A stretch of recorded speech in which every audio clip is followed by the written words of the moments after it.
Gusto mo maging artista sa Viva Max? Sinerge ko, kasi lagi ako nanonood ng TV. Nasabi ko, Viva Max, mga Viva Films. Sabi ko, oo, gusto ko maging artista. Nabanggit niya dito sa interview sa kanya ni Tony na her mother is a pastora. She said na her mom is open-minded and as long as wala namang tinatapakang na tao.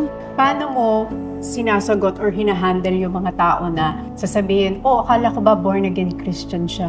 Bakit siya gumagawa ng ganitong klaseng mga pelikula? Yung mom ko is a very open-minded person. Kapag binato ka ng bato, batuhin mo ng tinapay.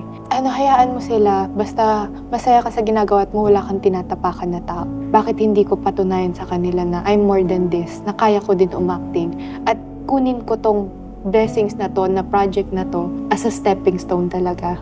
Alam mo itong worldview culture na walang tinatapakan na tao, pang mundong kultura ito eh. My question is, ito bang ginagawa mo, does it glorify God?